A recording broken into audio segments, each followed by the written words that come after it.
Hello, good morning.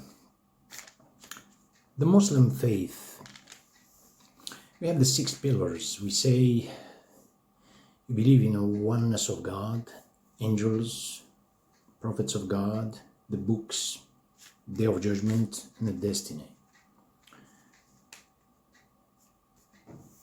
We say believe in the prophets of God.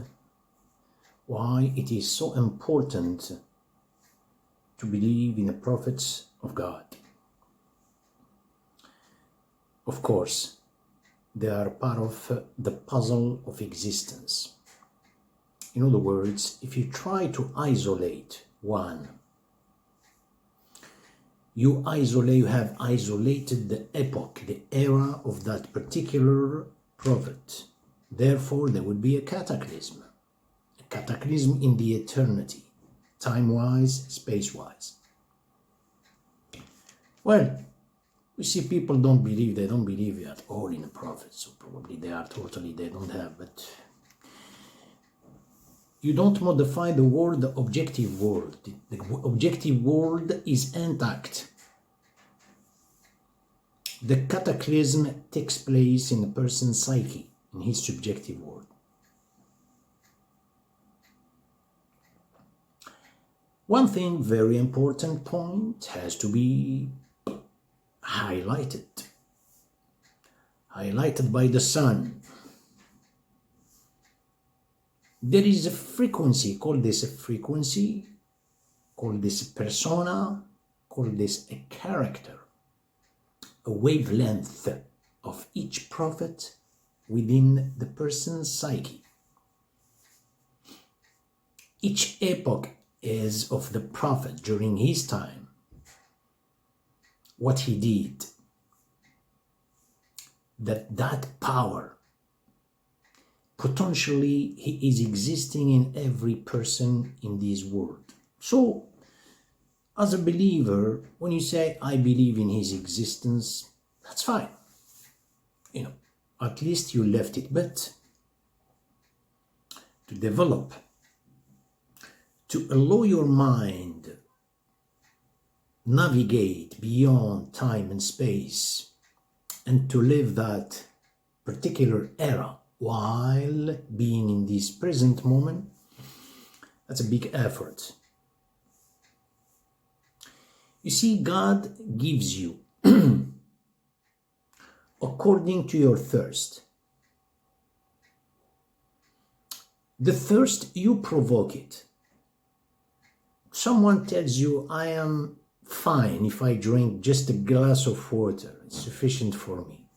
God will create the thirst according to your desire to the glass of water. If you want to drink a river, God will create this for you as well. I'm talking about knowledge. Try to understand. I'm giving a hypothesize, the example, a metaphor. You want to drink an ocean. You are still thirsty. 7 oceans and more. God will give you this, don't worry. So knowledge. There's nothing in the Quran that God asked his prophet to ask extra, the surplus, to more, give me more. Except when he instructed him, he encouraged him to ask God to give you knowledge, more knowledge. وَقُلْ رَبِّ زِدْنِي عِلْمًا. Point, we're going to go to something else. When it comes to information, knowledge, perception, conception, when you scrutinize certain things, in Arabic we have what we call ilm al-yaqeen, which is knowledge of certainty. The second is ayn al-yaqeen, which is vision of certainty. The third one is absolute truth of certainty, which is haqq al-yaqeen. Ilm al-yaqeen, they tell you there is an olive tree. You have never seen it. An olive tree is on the mountain. You know, it has this, it has that, it has leaves, it has something small, whatever this. And then they tell you, you know, there are certain things small, I don't know what we call them. Yeah, in some places they call them olives. You squeeze them, you get some kind of liquid. That liquid is very healthy. You can use it on your skin, you can drink it, you can does this. It's an information that came to you. It is information and knowledge, you understood it. But so far it is a knowledge of certainty. One second, let me interrupt you for a moment. Why there is a word certainty? Does it concern the knowledge when it is transmitted from the transmitter to the receptor, or it concerns the person's degree of perception, degree of conception, or predisposed nature? It concerns him. Certainty, it concerns him, how open he is. The minds are like parachutes. They function only when they are open. Otherwise, it's a free fall.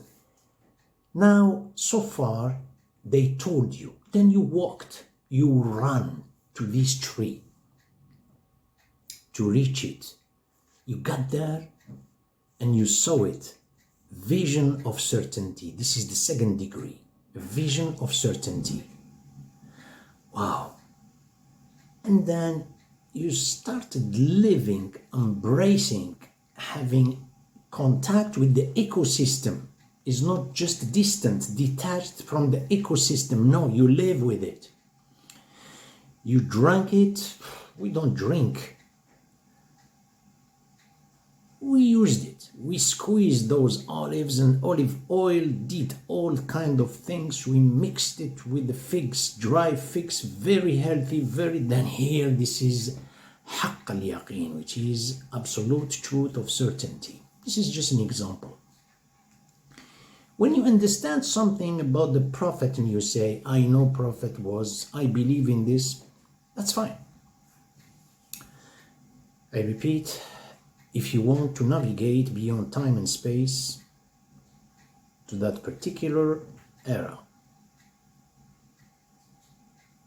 you will explore something within your mind. No one else can possibly be a shareholder with you except you. The presence of each prophet is, as I said, as a character, call it persona, frequency within the person is there, like this, as a dot. You know, can you see it? You don't see it. What this can do when it is fed by divine revelations. Look at this. You see this rubber, how it is? This is how existence becomes. Space-wise and time-wise. So far, it will be like this and you don't see it. Once you close your eyes, nobody can tell you this. People tell you you're going to sleep and you wait for the day of judgment. No. You are going to explore and to see vision of certainty in your interspace. It's another topic. It's going to lead us probably from our topic. It doesn't pertain here. Another point now, the third point I would like to mention. In every prophet, when you read about him, there is something what appears to be a weakness, something abnormal in our perception. Some feeble points, I don't know what they call. Do they say feeble point in English? In French they say les points faibles. Feeble point. I don't know if it's correct. I don't know. Excuse me. Oh, such a prophet. Even from religious people, big religious people, they see it as something abnormal.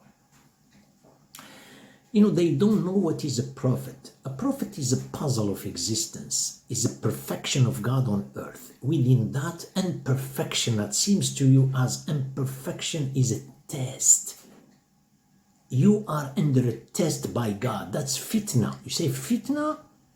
The translation is a tribulation. No, we don't mean that. When you conjugate the verb fatentu, fitna, adhab, you say, I use this is like I put the fire, more fire in the gold to purify the gold to see its authenticity, how authentic it is.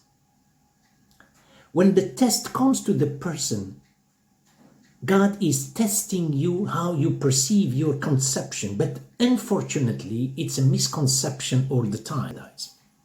Thank you for your time. See you soon.